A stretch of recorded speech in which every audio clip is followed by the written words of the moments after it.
The morning sun barely peeked over the rooftops of Willow Creek, a sleepy suburb in Boise, Idaho, when Sarah Mitchell stormed across my lawn like she was on a mission from above.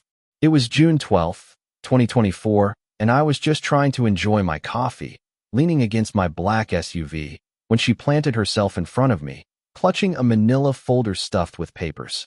"That's my divine retribution vehicle," she declared, her voice loud enough to wake half the neighborhood. "God sent it to right the wrongs done to my mom."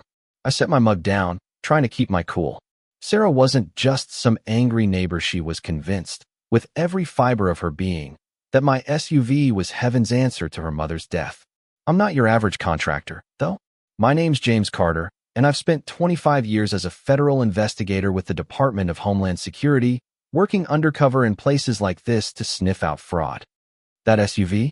It wasn't just a car, it was government property, rigged with covert modifications and a fake civilian plate to help me blend in. Sarah had no idea who she was picking a fight with, and what unfolded over the next few weeks would turn her world upside down, culminating in a moment so raw it left 9,000 livestream viewers speechless. Let me rewind. 8 months earlier, financial surveillance had flagged Sarah Mitchell's spending patterns, hinting she might be tied to her mother, Linda Harris, a known player in a $250,000 federal contractor scam. Linda had pulled off a vanishing act 4 years ago, faking her death to dodge prosecution after siphoning funds and even swindling $20,000 from the Willow Creek HOA's emergency reserve. Operation Silent Horizon sent me to investigate whether Sarah was complicit or just an unwitting beneficiary of her mom's crimes, living off legitimate life insurance laced with dirty money. I moved into Willow Creek, posing as a contractor, expecting a quiet gig. Instead, I got Sarah at 7 a.m., waving her folder like a holy decree and accusing my SUV of being divine compensation for her mom's murder by a government vehicle. "Ma'am," I said, switching to the calm tone I'd perfected over decades, "this is my work vehicle. I can't hand it over." But Sarah wasn't hearing it. Her eyes burned with conviction as she screamed about a government conspiracy that killed her mom at a Boise intersection. Then, in a move that still boggles my mind, she pulled out her phone and dialed 911 right there on my lawn. "A man's refusing to surrender my divine retribution vehicle," she told the operator, pacing like she was arguing a case before the Supreme Court. "God sent it to replace my mom's stolen life." The operator, with saint-like patience, explained that no one could be forced to give up their car. Sarah doubled down, shouting, "This is heaven's justice. He's defying God's will."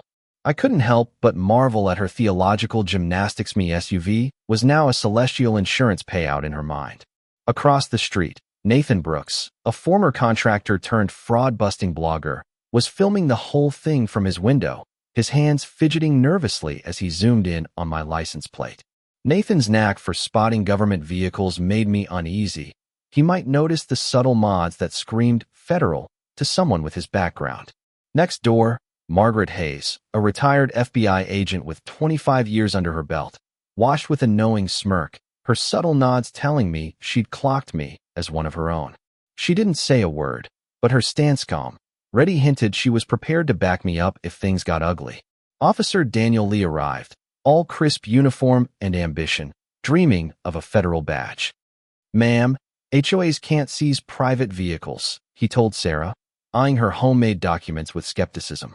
Sarah, undeterred, waved her papers, proclaiming herself this self-elected HOA president with community safety powers. It was clear she wasn't just eccentric, she was living in a reality where divine authority trumped law. Sarah's crusade didn't stop there.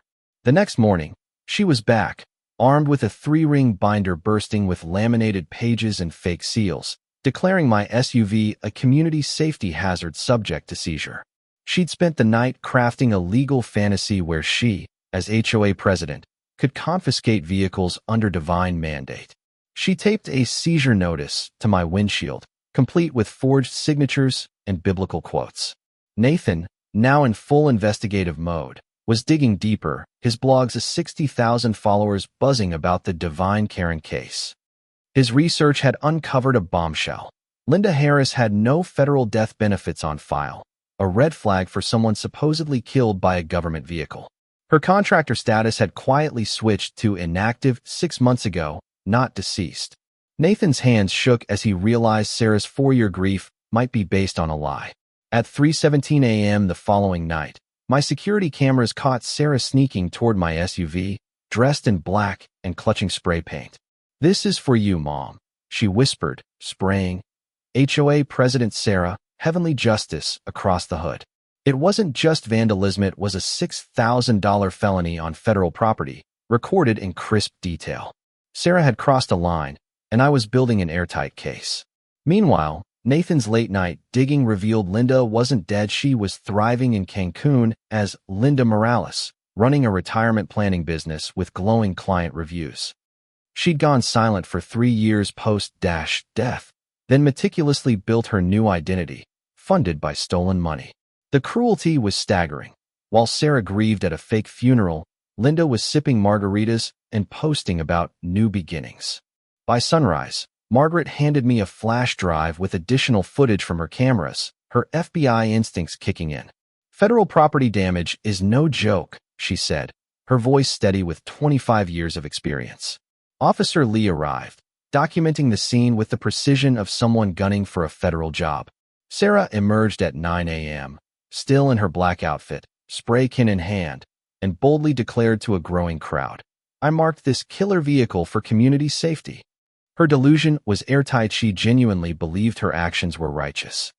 Nathan, wrestling with his conscience, faced a dilemma: publish his findings and shatter Sarah's world, or stay silent and let her spiral toward federal charges. His blog's audience had swelled to 75,000, and his livestream, billed as the ultimate HOA versus federal showdown, had 9,200 viewers registered. That Thursday at 10 a.m., Sarah marched out in her mom's funeral dress, a crowbar gleaming in her hand like a warrior's sword. The livestream chat erupted. "Funeral dress Karen. She's going for it," as Sarah stood before my SUV, arms outstretched, proclaiming, "By divine authority and my HOA presidency, this vehicle is claimed for justice." The crowd, virtual and real, held its breath. I'd had enough. Stepping into Nathan's camera frame, I pulled out my badge. "Time to end this, Sarah," I said, my voice carrying the weight of 25 years. "I'm Chief James Carter, Department of Homeland Security." The chat exploded. "Federal chief." Plot twist. As I revealed, I'd been investigating her for 8 months, suspecting ties to Linda's fraud. Nathan took the mic, his voice cutting through the chaos. "Sarah, your mom's alive." He flashed Linda's Cancun website, complete with photos of her smiling amid palm trees. She faked her death, bribed a funeral director, and fled with $250,000. Sarah's crowbar clattered to the ground, her face cycling through shock, horror, and disbelief. Then Emily Chun, the HOA treasurer, stepped forward, tears streaming. "Sarah, Linda tricked me into transferring $20,000 from the HOA fund for a fake medical emergency. You've been living off stolen money." The live stream hit 9,500 viewers as Sarah collapsed, sobbing in her mom's funeral dress, realizing her 4 years of grief were a lie. She'd touched an empty casket, mourned a living woman, and attacked me for crimes her mother committed. Sarah's arrest was swift, charged with federal property destruction and impersonating authority. The live stream, meant for drama, became a raw display of betrayal's toll. 18 months later, on December 15, 2025, I stood in my driveway, coffee in hand, watching the neighborhood heal. Sarah's house now belonged to the Wilsons, a Navy officer and a CDC scientist, their federal vehicles parked where Sarah once sprayed her manifesto. Linda was arrested in Cancun during a seminar called Fresh Starts in Paradise, her $250,000 fraud funding a luxury lifestyle. Sarah served 18 months, paying $30,000 in restitution. Nathan's blog hit 90,000 followers, his work now a federal training model. Emily became a transparency advocate, and Margaret led efforts to protect federal employees. A Truth and Healing Park, funded by Linda's restitution, stood where Sarah once preached, offering counseling for fraud victims. The irony was poetic. Sarah's breakdown became a lesson in grief's weaponization, her mother's crimes funding community recovery. But last week, a call came in. Another HOA president in Boise, claiming divine rights over a neighbor's car. Is this another Sarah, manipulated by someone they trust? What would you do if you learned your loved one faked their death, leaving you to grieve a lie? Would you confront them or let the truth fester? Drop your thoughts below, hit that like button, and subscribe for more stories that uncover the raw truth.